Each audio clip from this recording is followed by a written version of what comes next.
Well, my name is Tim Holler, and what led me into the field of counseling was initially my own experience in life from a childhood, a family that was kind of dysfunctional and had its own problems that I didn't want to repeat in my family.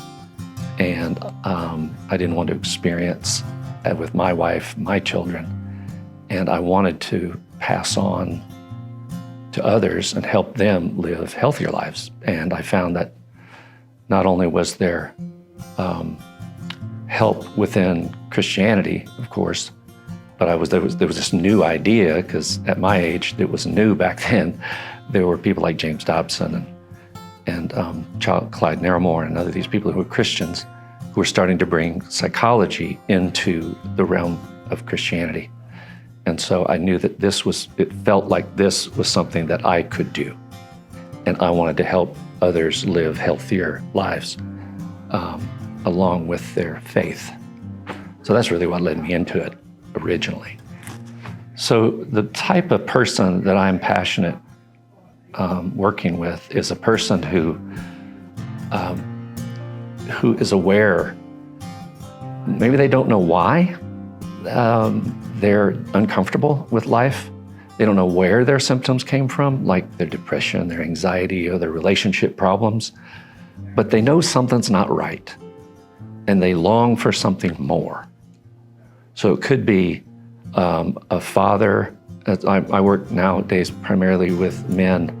I have worked with survivors of sexual abuse in the past and with men and women over the years, but right now in my life, it's primarily with males. A lot of times they're right about 30, 39, 40 years old, and they've realized that the things they've tried to achieve in life to get satisfaction and happiness, they're not working. And they thought they would for all those years. They thought it would. Rising in the corporate ladder or achieving some measure of success or power, it's just not satisfying to them, and they can't figure out why. Maybe they've got some form of an addiction or compulsive behavior that they can't break. Maybe not. Whatever it is, they just are not satisfied with life. And I want to help them find out what that thing is and to find the thing that will bring them the peace and the joy and the satisfaction in life.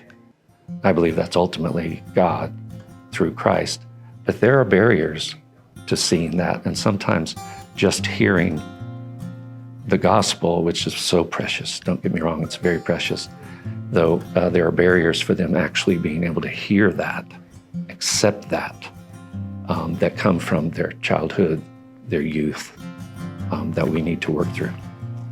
From the earliest days of my counseling, I used to use this illustration. I don't know very many people who drink concentrated orange juice anymore, but it was a very common thing when I was young. It's like frozen orange juice, and it's compact, like in a small can, and you just add water until it melts and stir it up, and this small can becomes a whole gallon of orange juice. And I consider therapy like concentrated life. So it's in a very small period of time where you meet with someone for 1 hour a week or for a number of weeks or a number of months, even a number of years. It's concentrated life. It's like an experience of what life is supposed to be relationally that maybe they didn't get. And most likely they didn't. That's healthy, that's affirming, confirming, helps them to be okay with the person that God made them to be. Sets healthy boundaries that help them to find out that it's okay to be who they are and to confess that they have limitations and sin and be not to shame themselves unduly, but it's okay to accept that they are broken and come from a broken world, and that the God with whom we have to do, as the ancients used to say, will accept them for who they are as well. So that's an environment that I try to set in the counseling office. I think what most people would be surprised, maybe I should say, to find out about me is I'm the first person in my whole family out of 5 kids and both parents to graduate from college. In fact, I'm the only person to graduate from college, the youngest of those 5, and only person to get a master's degree, only person to get a doctor's degree. And so I don't come from that background that sometimes people might look at me and they'd say, oh, well, you must be from a certain socioeconomic or academic family. This is not who I am.